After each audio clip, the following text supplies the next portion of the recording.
नमस्कार साथियों, मैं अनूप कुमार पांडे, शिक्षा संकाय, केंद्रीय संस्कृत विश्वविद्यालय। इस राष्ट्रीय पात्रता परीक्षा के व्याख्यान श्रृंखला के 22वें व्याख्यान में मैं आप सभी का स्वागत करता हूं। साथियों, आज हम अनुदैर्घ्य उपागम और क्रॉसकट उपागम के विषय में परिचर्चा करेंगे।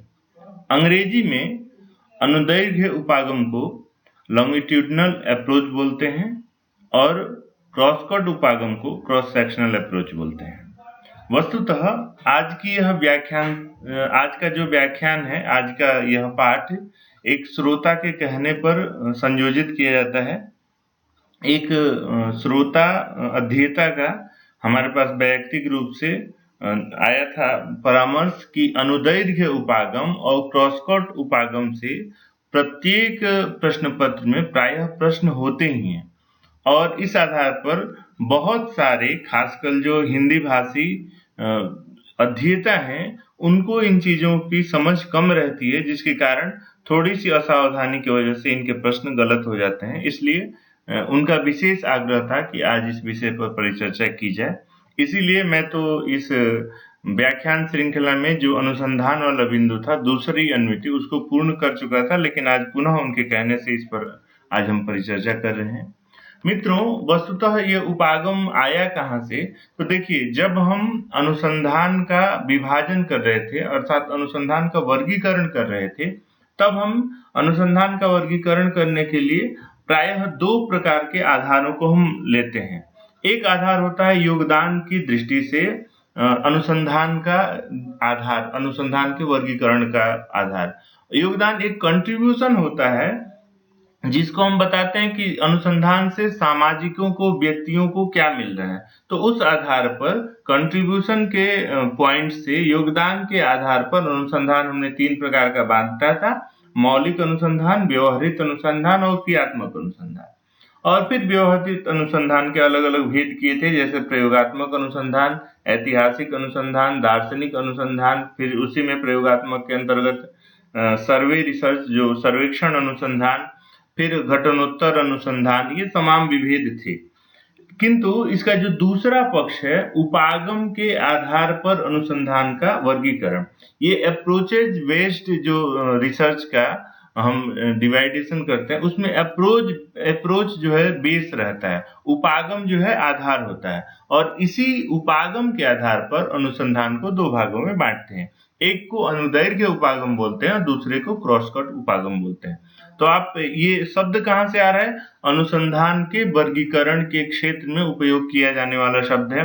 एक जगह उपागम की दृष्टि से वर्गीकरण किया था, दूसरा जो भेद, एक जगह योगदान की दृष्टि से वर्गीकरण किया था और दूसरा जो है वो उपागम की दृष्टि से वर्गीकरण कर रहे हैं। उपागम की दृष्टि से अनुसंधान दो प्रकार का है: अनुदैर्घ्य उपागम पर आधारित अनुसंधान और दूसरा क्रॉसकट उपागम पर आधारित अनुसंधान। आइए इसके बारे में हम परिचर्चा करते हैं आज।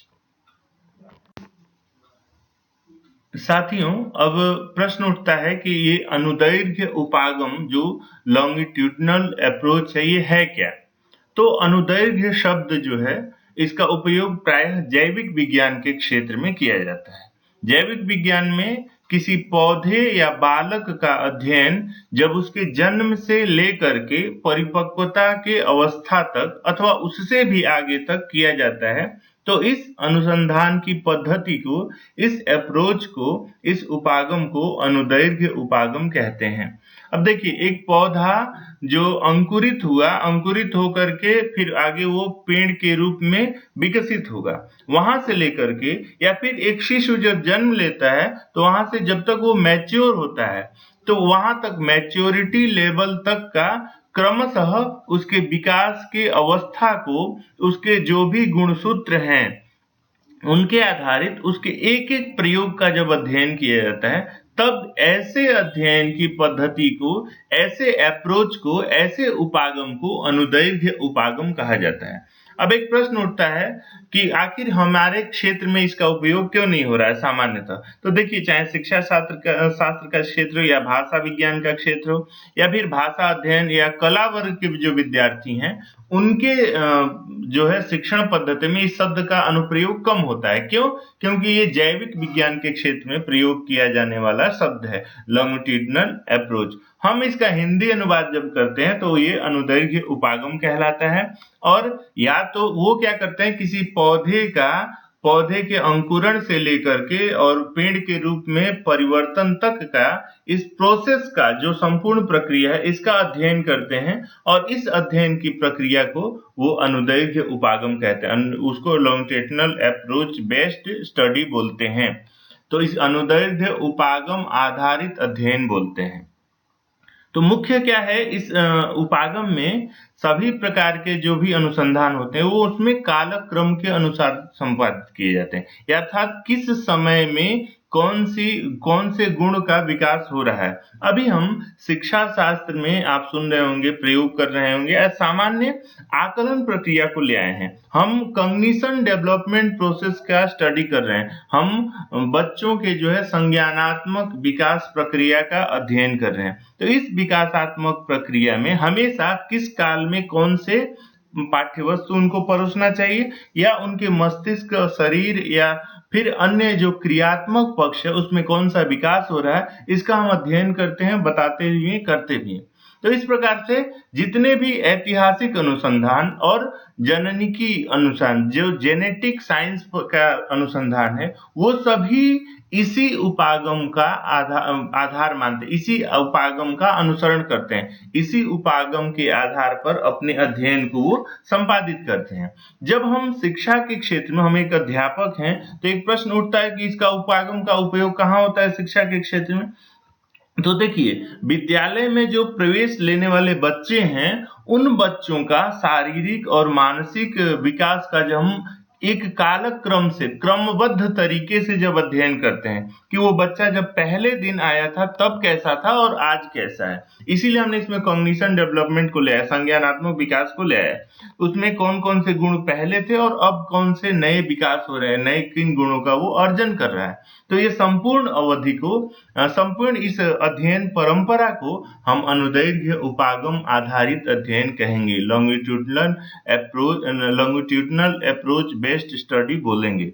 तो शिक्षा के क्षेत्र में विद्यालय में प्रवेश लेने वाले बालकों के जो भी शारीरिक और मानसिक विकास का क्रमबद्ध अध्ययन है, उस अध्ययन को करने के लिए अनुदैर्घ्य उपागम का अनुप्रयोग होता है। यह आप स्पष्ट रखिएगा और इससे संबंधित प्रश्नों का आप उत्तर आसानी से दे पाएंगे।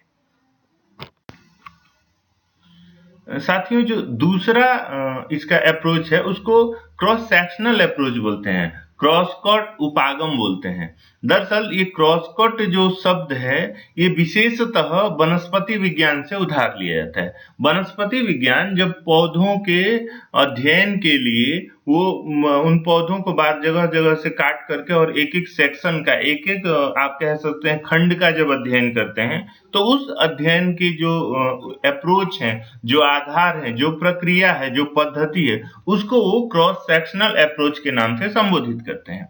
तो यही पेड़ पौधों की आंतरिक संरचना का अध्ययन करने के लिए उनकी क्रॉस कट तैयार की जाती है और बड़ी बारीकी से फिर उन क्रॉस कट का अध्ययन किया जाता है।